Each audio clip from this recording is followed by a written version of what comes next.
The red sky burned above Kepler-44 to be his commander. Veltar watched the last of their defense stations explode into bright streaks of light. Each flash in the darkness meant another piece of their protection was gone, the crystalline being pressed. His face against the thick glass of the underground command center, watching their world's final moments approach. "Sir, we just lost contact with the mining colonies," reported Sub-Commander Kreeth, his insect-like voice clicking with nervousness. "The Vex ships will reach our planet in 4 hours." Around the command table sat beings from 12 different worlds, all refugees who had fled their homes when the Vex Collective came hunting. The fish-like Morden bubbled anxiously in their water suits. The energy creatures called Lumfe flickered, like dying candles. Everyone knew what was coming. Veltar turned from the window, his crystal body catching the emergency lights. "How many enemy ships did we destroy?" "0, sir," came the quiet answer. "We lost 47 of our own vessels. The Vex lost nothing." The silence that followed was heavy with despair. On the screens around them, they could see the Vex fleet moving toward their planet like a dark cloud. The enemy ships were perfect black rectangles that seemed to eat light itself. They moved in exact formations, never varying their speed or direction. Dr. Nixara, the Coalition's chief scientist, spoke in a whisper. "This is how civilizations die. It's not with great battles or heroic last stands. Just ... silence." The communication. Systems began failing one by one. Static filled the speakers as their connection to the surface defense grid broke apart. The final message from their troops was cut short. Positions overrun. Unable to maintain, then nothing. The command center fell into complete quiet. Some of the alien beings began to pray to gods they had brought from their dead home worlds. Others simply sat still, preparing for the end with whatever peace they could find. The Vex Collective had destroyed 17 star systems in just 3 months. Each time, it was the same pattern. The enemy would arrive, study the defenses for a few hours, then methodically tear apart everything in their path. No species had ever survived contact with them. No one had ever even slowed them down. Through the tactical displays, they watched the Vex ships enter their atmosphere. The vessels moved like falling stones, but there was something wrong about their perfection. They had been designed by minds that thought differently than any biological creature. Everything about them was too clean, too efficient, as if they had been built by something that had never known fear or doubt. Its estimated time until ground contact, as General Morden, his gills fluttering with stress. 2 hours and 17 minutes, replied the tactical officer. "They're landing in the industrial sector first." Veltar nodded. It made sense. The Vex always went for the manufacturing centers first. They would convert the factories into production facilities for their own machines. Within days, the planet would be transformed into another link in their endless chain of conquest. The Coalition forces had prepared as best they could. They had built bunkers deep underground. They had stockpiled weapons and supplies. They had even managed to evacuate some civilians to the outer moons. But they all knew it was pointless. The Vex didn't just defeat their enemies, they erased them completely. "Sir," called out Communications Officer Vic Mall, his compound eyes reflecting the display screens. "All surface installations are now offline. We're completely cut off from the outside." The reality of their situation settled over the command center like a heavy blanket. They were trapped underground while an unstoppable force prepared to remake their world. Above them, the Vex would be establishing their landing zones, setting up their conversion equipment, beginning the process that would turn everything they had built into raw material for the enemy's expansion. "How long do we have?" asked one of the younger officers. "The deepest bunkers might hold out for a week," Dr. Nixara replied. "But they'll find us eventually. They always do." Veltar looked around at the faces and face-like structures of his fellow commanders. These beings had already watched their homeworlds burn. They had fled across the galaxy, gathering survivors, building this last desperate alliance. Now they were about to watch it all end. The Vex machines would land within hours. They would spread across the surface like a plague, converting everything they touched. The underground shelters would be found and broken open. The survivors would be studied, cataloged, and then disposed of as the Vex continued their march toward the galactic core. "This is it," Veltar said quietly. "We always knew this day would come. We've done everything we could." The other commanders nodded. They had fought well, considering the impossible odds. They'd saved millions of refugees from the Vex advance. They had bought time for other species to flee deeper into the galaxy. It would have to be enough. As the first Vex landing craft touched down on the surface above them, the Coalition forces began their final preparations. Some checked their weapons one last time. Others wrote final messages to loved ones who might never receive them. A few simply sat in meditation, finding what peace they could in their final hours. The age of organic intelligence in this sector of the galaxy was coming to an end. Soon, there would be only the cold perfection of the Vex, collective, spreading endlessly through the stars. Senior Communications Officer Dekamal's many eyes suddenly went wide as his instruments began beeping frantically.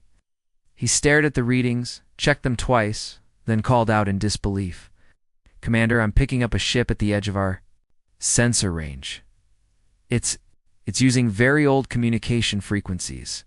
Veltar's crystal body shifted, the patterns inside him changing as he processed this strange news. "That's impossible. Those old frequencies haven't been used for over 200 years.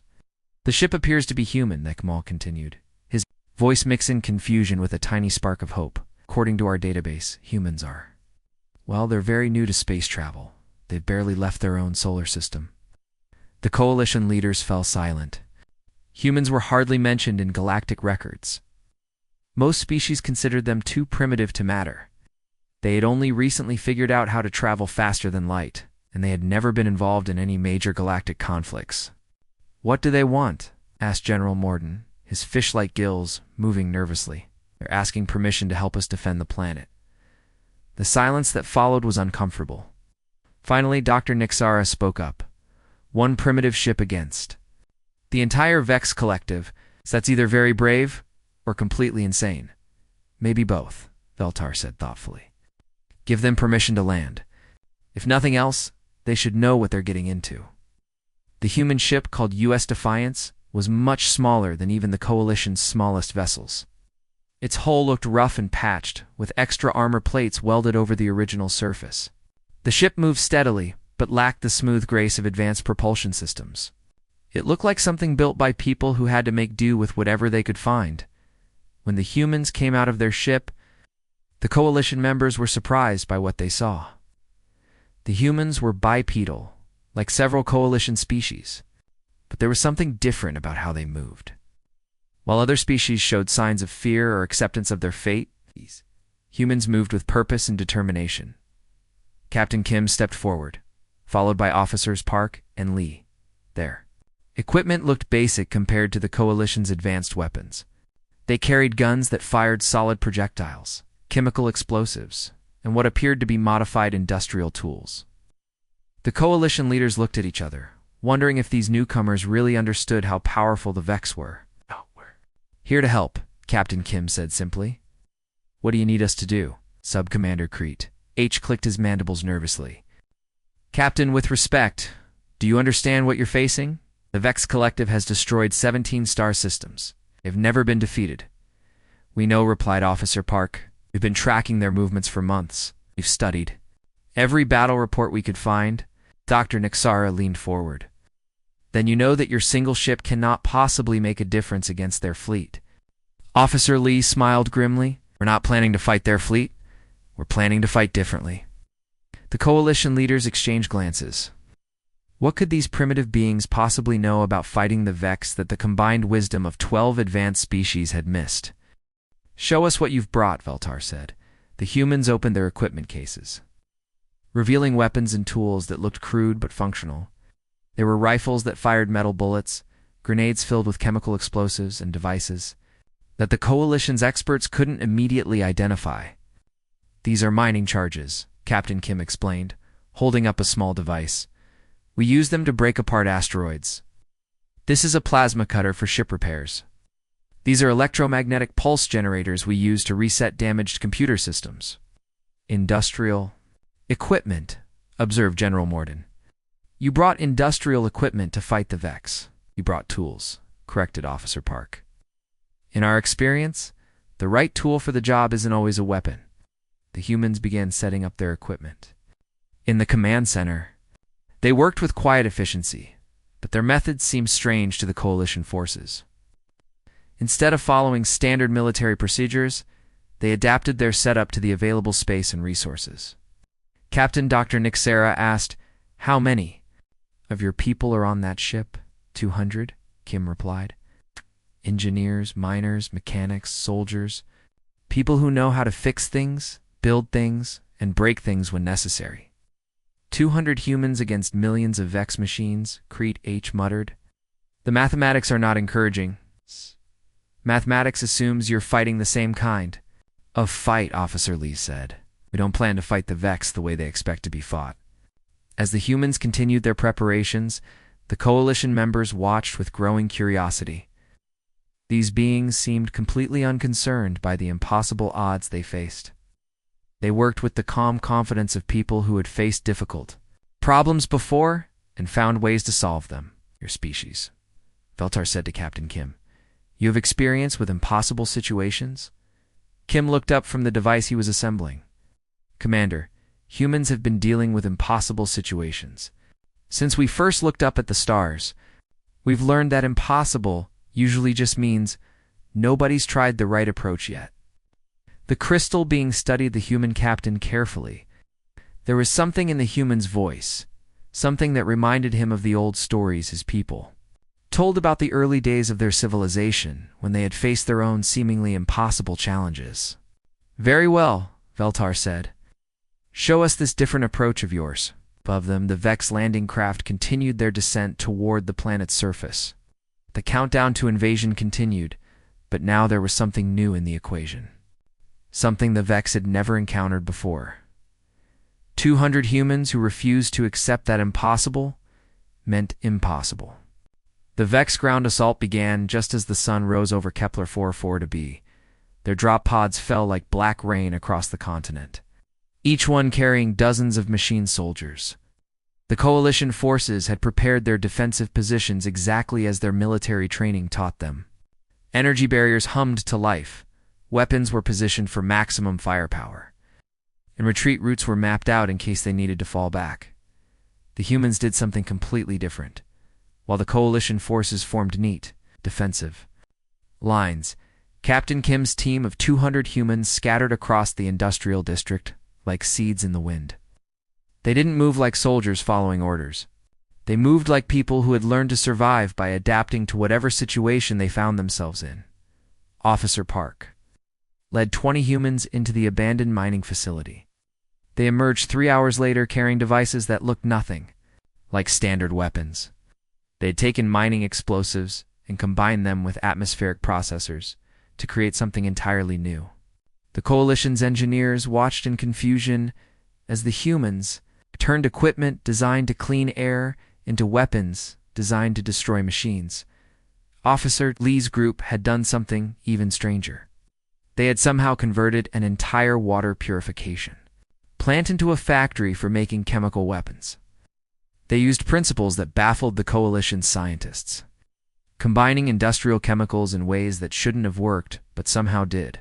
They're not following any military doctrine we recognize, reported Subcommander Crete H as he watched the humans' movements on the tactical displays. They seem to be making up their strategy as they go.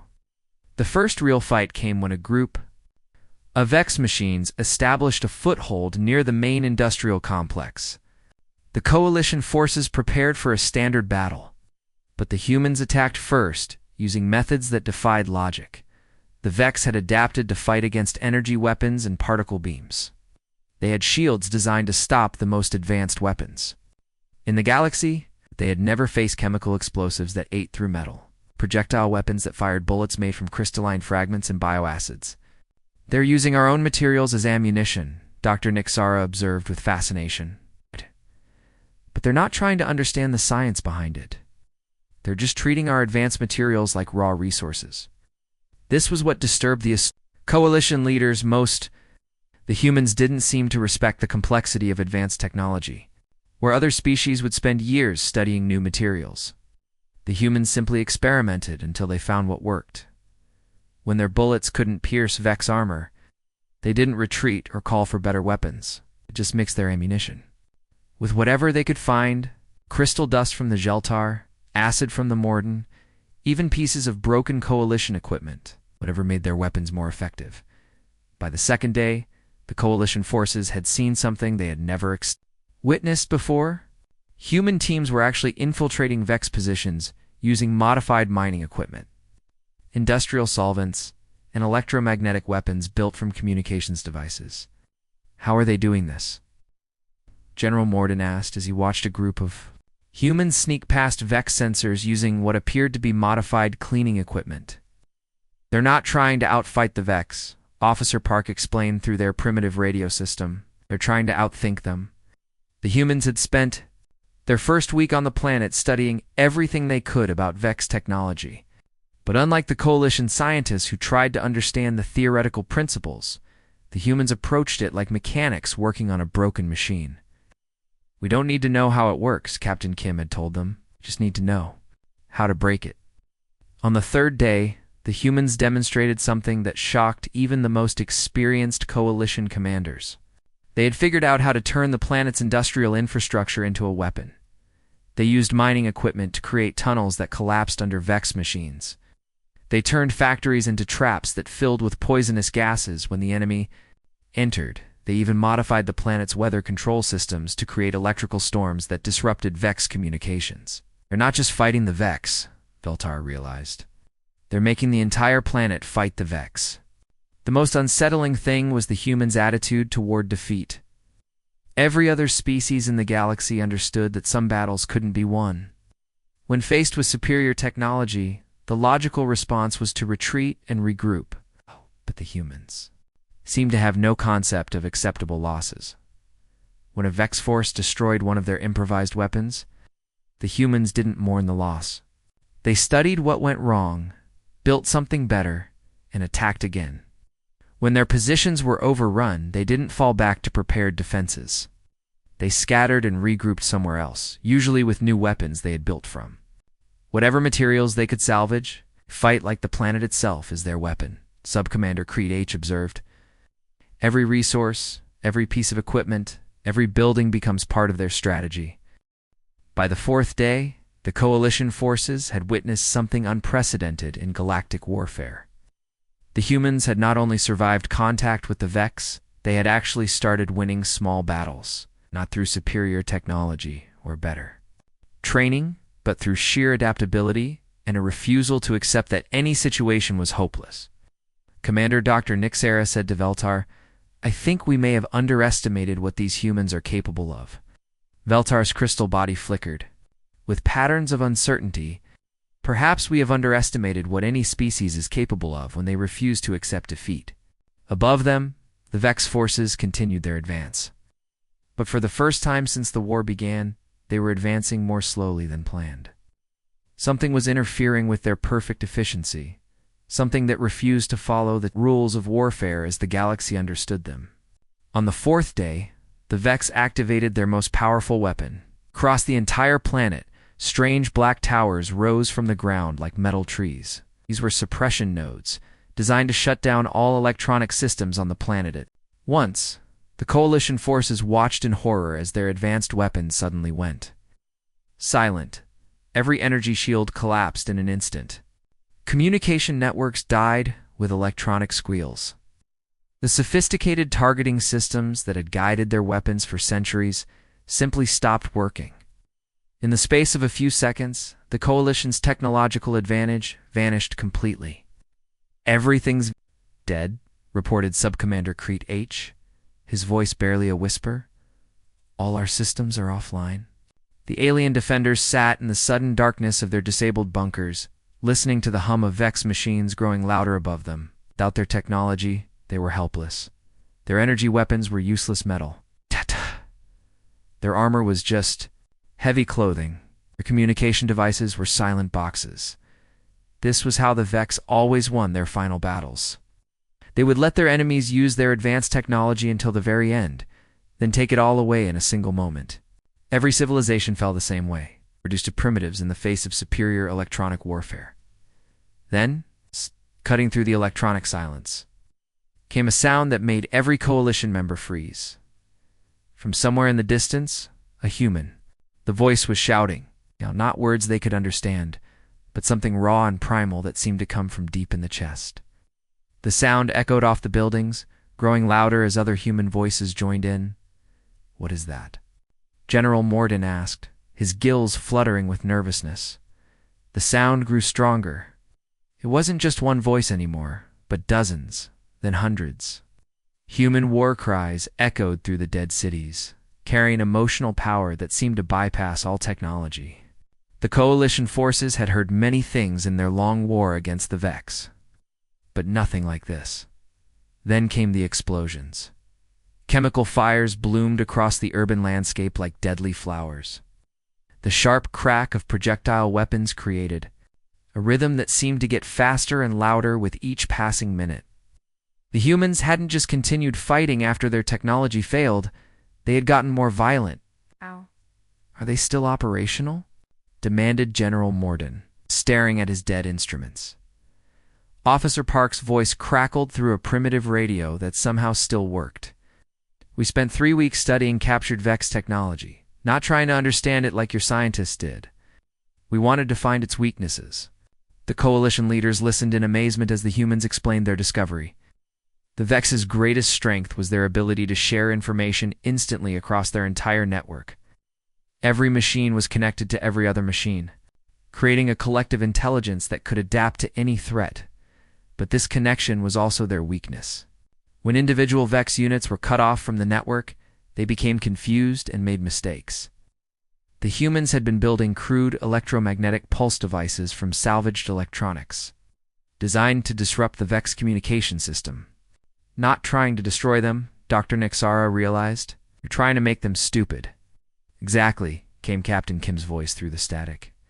"A smart enemy is dangerous. A confused enemy makes mistakes."